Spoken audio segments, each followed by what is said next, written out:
సంగీత సాహిత్య స్వరసంగమ దృశ్య కావ్యానికి స్వాగతం. నా పేరు ధనుంజయ్. మన సొసైటీలో 5 ఏళ్ళకు ఒకసారి జాతర వస్తుంది. అదే ఎలక్షన్ జాతర. పార్టీ జెండాల రెపరెపలు, భారీ ర్యాలీలు, భయంకరమైన వాగ్దానాలు, హోరాహోరీ ప్రచారాలు, సందు సందుకి, ఇంటింటికి, గడప గడపకి అభ్యర్థుల అభ్యర్థనలు. అబ్బో, 5 ఏళ్ళకు వచ్చే ఈ జాతర ముందు ఏ అమ్మోరు జాతర సరిపోదు. అభ్యర్థులకు ఓటు కావాలి, మరి ఓటర్కి కావాలి. మరి ఈ విషయాన్ని గుర్తు చేస్తూ ఒక సాంగ్ అయితే రిలీజ్ అయింది. కమిటీ కుర్రాళ్ళు మూవీ నుంచి, గొర్రెల సాంగ్. ఆ సాంగ్ ఎలా ఉందో దాని గురించి మాట్లాడుకుందాం. లెట్స్ కమాన్. ముందుగా సాహిత్యం గురించి మాట్లాడుకుందాం. ఈ సాహిత్యం అయితే నాగార్జున రెడ్డి రాశాడు. మొత్తం పాట అంతా ఒక 4 స్లాట్స్లో ఉంటుంది. కాన్వర్జేషన్తో స్టార్ట్ అయ్యి తర్వాత ఒక పాట వస్తుంది అనమాట. అట్లా ముందుగా వచ్చే కాన్వర్జేషన్ తండ్రి కొడుకులకి మధ్య ఉంటుంది. అది ఎలా ఉంటుందంటే, నాన్న బండి తీయి అంటే, అయ్య బాబు నేను తీయనురా తాగున్నాను అంటాడు. తాగుండి బండే కాదు నాన్న, ఓటు కూడా వేయకూడదు అని అంటాడు. ఆ తర్వాత ఇంకొక డిస్కషన్, మందుందా అని ఎవడో అడుగుతాడు. ఎలక్షన్లో మందు ఏంట్రా అంటే, మరి ఈవెన్ కూడా పంచుతున్నాడుగా అంటే ఇక్కడ ఇక పార్టీతో సంబంధం లేదు. ఏ పార్టీ వాళ్ళు పిలిస్తే మందు బిర్యానీ ఇస్తే ఆ పార్టీ వాళ్ళ వెనకాల తిరగడానికి ఈ ఆల్కహాలిక్స్ ఉంటారనమాట. అంటే ఎవరైతే తాగుబోతులు ఉంటారో వాళ్ళ మైండ్ సెట్ ఎలా ఉంటుందో ఈ మొదటి కాన్వర్జేషన్లో చెప్తున్నాడు. వాళ్ళకి మందు ఉంటే చాలు, మంచింగ్ కూడా అవసరం లేదు. ఎవడైతే ఏంటి, ఎవడొచ్చినా ఏం చేసేది లేదు. ఆ రోడ్లు బాగోకపోయినా, కరెంట్ లేకపోయినా, పింఛన్లు, రేషన్లు ఏమున్నా లేకపోయినా సరే మా హక్కర్లా మాకు మందు ఉంటే చాలు అనేటువంటి లైన్స్తో ఈ మొదటి స్లాట్ ఉంటుందన్నమాట. మందిస్తే చాలంటారే, మంచక్కర్లేదంటారే. మంచి కాదు, మంచి మంచక్కర్లేదంటారే. ఎవడొస్తే మాకేంటంటూ ఎర్రోళ్ళే బతికేస్తారే. రోడ్లన్నీ గతుకుల పాలే, ఊరంతా చీకటి పాలే. రేషన్లు పింఛన్లన్నీ మొత్తానికి గల్లంతాయే. ఈ లైన్స్తో ఒక మొదటి స్లాట్ కంప్లీట్ అవుద్ది. రెండో స్లాట్కి వచ్చేసరికి డిస్కషన్ ఏంటంటే, ఇంటికి వచ్చి ఎన్ని ఓట్లు ఉన్నాయని ఒకటి అడిగితే 4 ఓట్లు అని చెప్తుంది. 4 అంటారా అని ఇంకొకటి అడుగుతాడు. అంటే వాడు ఏదో పోతాడు. అప్పుడు ఆ అమ్మాయికి ఇంకొక అమ్మాయి చెప్తుంది, ఏమీ వీడి దగ్గర పట్టు చీరలో కుంకుమరలు తీసుకునే దానికంటే గుడిమెట్ల మీద అడుగు కూడా చాలా బెటర్ అంటుంది అనమాట. అయినా సరే ఆ అమ్మాయి చీరలు తీసుకోవడానికి ఇష్టపడుద్ది. ఆ విషయం చెప్పేలాగా రెండో స్లాట్ దగ్గర సాహిత్యం ఇలా ఉంటుందన్నమాట. పట్టు చీరల్ని పంచి ఎండే ఆభరణాలు ఇచ్చి ఏమారుస్తారే వాళ్ళకి కావాల్సిందల్లా కుర్చీ. అంటే ఎండే ఆభరణాలు, పట్టు చీరలు ఇచ్చి వాళ్ళకి కావాల్సింది ఏది కావాలంటే అది ఇచ్చేసేసి ఏమార్చడం అనమాట అని ఈ లైన్లో చెప్తున్నారు. అలా ఏమార్చినా మాకు ఇష్టమే అనేటువంటి అర్థం వచ్చేలాగా ఇంకొక అమ్మాయితో చెప్పిస్తారు అనమాట. అదేంటంటే, కాయ కష్టం చేయకుండా డబ్బిస్తుంటే ఏం చేస్తాం, నచ్చే చీర చూపిస్తే కట్టేయకుండా ఎలా ఉంటాం, ఏం చేస్తాం అని ఆ అమ్మాయి తనను తాను సమర్థించుకునేలాగా ఆ రెండో స్లాట్ కంప్లీట్ అవుతుంది అనమాట. తర్వాత మూడో స్లాట్లో తండ్రి కొడుకుల డిస్కషన్ జరుగుతుంది. అదేంటంటే, కొడుకు ఎక్కడో ఉన్నాడు, ఏదో సిటీలో చదువుకుంటున్నాడు.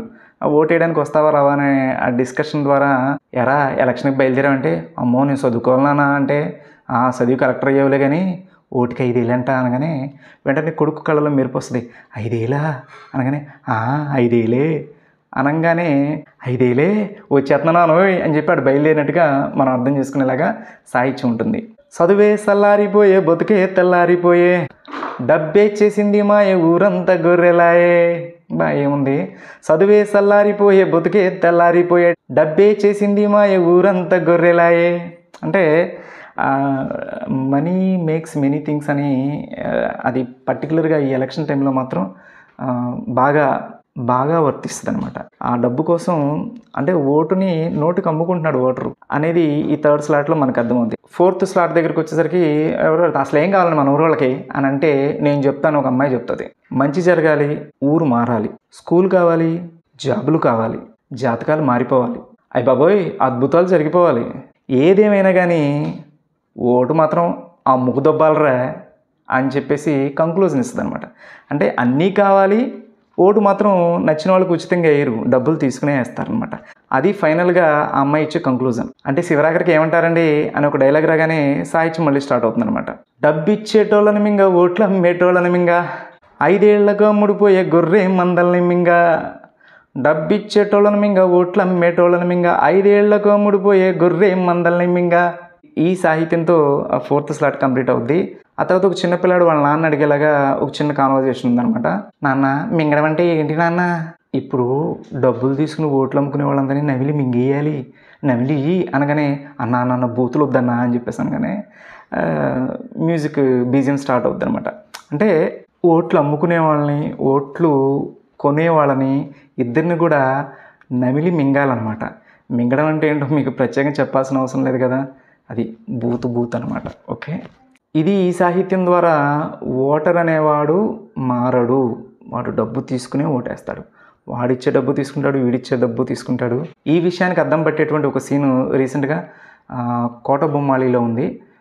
అదేంటంటే ఎలక్షన్ జరుగుతూ ఉంటే క్యూ లైన్లో నిల్చున్నటువంటి ఒక పర్సన్ని మురళీ శర్మ పిలుస్తాడు. అరే ఇటు రారంటే వస్తాడు. అయ్యగారు చెప్పండి అంటే ఓటు ఎవరికి వేస్తున్నామని అంటే అతను చెప్తాడు, సార్ మీరు 2000 ఇచ్చారు సార్, ఆ పార్టీ వాడు 1000 ఇచ్చాడు, ఇంకొకటి అసలు ఇవ్వలేదు, మరి మా ఇంట్లో 5 ఓట్లు ఉన్నాయి, మరి మీరు ఎక్కువ ఇచ్చారు కదా సార్, మీకు 3 ఓట్లు వేసి వాళ్ళకి 2 ఓట్లు వేస్తామని చెప్పేసి అంటాడు. అంటే ఓటర్ మైండ్ సెట్ అలా ఉంది. 5 సంవత్సరాల పాటు నువ్వు ఎన్ని ఇబ్బందులు పడు, నిన్ను పట్టించుకున్నా పట్టించుకోకపోయినా ఆ ముందు రోజు రాత్రి ఏదైతే ఉంటుందో అప్పుడు ఓటర్ చాలా నిజాయితీపరుడుగా సమన్యాయం సమధర్మం పాటిస్తాడు. అందరు వాళ్ళ దగ్గర డబ్బులు తీసుకుంటారు, వీళ్ళ దగ్గర డబ్బులు తీసుకుంటాడు. ఓట్లు 4 ఓట్లు ఉంటే 2 అటేస్తారు, 2 ఇటేస్తారు. ఇదే అనమాట, ఇది సగటు ఓటర్ మైండ్ సెట్. ఆ మైండ్ సెట్ మారదు. వాళ్ళు ఏది ఇచ్చినా తీసుకుంటారు, పుచ్చుకుంటారు, ఓటేస్తారు. కానీ వాళ్ళు మాత్రం మారరు. నీతిగా నిజాయితీగా వాళ్ళు ఉండరు. డబ్బు పంచిన వాళ్ళు, గెలిచిన వాళ్ళు నీతిగా నిజాయితీగా ఉండాలని కోరుకుంటే ఎలా జరుగుతుంది? అది పరిస్థితి. ప్రజెంట్ సిచ్యువేషన్ తగినట్లుగా ఉన్నటువంటి ఈ సినారియో మొత్తం కూడా ఈ సాహిత్యం రూపంలో ఈ పాటలో కమిటీ కుర్రాళ్ళు మూవీలో గొర్రెల సాంగ్ ద్వారా మనకి అర్థమవుతుంది. సాహిత్యం అయితే సూపర్ అనమాట. ఇంకా సంగీతం విషయానికి వస్తే సంగీతం అనుదీప్ దేవ్. రీసెంట్గా మన సంక్రాంతికి వచ్చిన హనుమాన్ మూవీతో తన ఖాతాలో ఒక బ్లాక్ బస్టర్ వేసుకున్నాడు. అలాగే ఈ సాంగ్ అయితే మాత్రం సూపర్గా ఉంది. ప్రజెంట్ పరిస్థితికి అద్దం పట్టేలాంటి సాంగ్. 3వ స్లాట్ తర్వాత వచ్చేటువంటి ఫ్లూట్ బీజియం ఏదైతే ఉందో అది మాత్రం సూపర్ అనమాట. చాలా బాగా కంపోజ్ చేశాడు అనుదీప్ దేవ్. సింగర్స్ విషయానికి వస్తే అనుదీప్ దేవ్తో పాటు ఇంకా చాలామంది పాడారు. ఏదైనా కూడా అందరూ చాలా బాగా పాడారు. చాలా చాలా చాలా బాగుంది పాట అయితే మాత్రం. ఇక పిక్చరైజేషన్ పరంగా వస్తే కనుక ఫన్నీగా, సరదాగా, ఆలోచనాత్మకంగా ఉంది. ఓ పక్కన మనకు కామెడీగా అనిపిస్తూ ఉన్నా కూడా అవన్నీ కూడా చాలా సెన్సిటివ్ మ్యాటర్స్. వాటిని మార్చడానికి మరి ఏ గాంధీ రావాలి, ఎవరొచ్చిన మార్పు అనేది అయితే మాత్రం ఇప్పట్లో సాధ్యం కాదన్నట్టుగా అనిపించింది. ఒక్క డైలాగ్తో ఏది అన్నీ బాగుండాలి, అద్భుతాలు జరిగిపోవాలి, అయినా మా ఓటు అమ్ముకు దొబ్బాలరా అనేటువంటి డైలాగ్తో ప్రజెంట్ మైండ్ సెట్ ఎలా ఉంది ఓటర్ది అనేది ఒక్క ముక్కలో తేల్చేశారనమాట. మొత్తం మీద సాహిత్యపరంగా అయితే కనుక ఓట్లు అమ్ముకునేవాడిని, డబ్బిచ్చేవాళ్ళని ఇద్దరిని కూడా నమిలి మింగాలి అని ఏదైతే ఉందో అది హైలైట్ అనమాట. ఇలాంటి పాట రాయడానికి గట్స్ కావాలి. గట్స్ ఏముందిలే, ఈ రోజు వింటాం రేపటికి మర్చిపోతాం, అదే రొటీన్ అలా నడుస్తూ ఉంటుంది అంతే. ఇక్కడికి ఈ పాటతో మీ ముందు సెలవు తీసుకుంటూ మరొక పాటతో మళ్ళీ ఇంకొకసారి కలుద్దాం. అప్పటి వరకు సర్వేజన సుఖినో భవంతు. జై హింద్.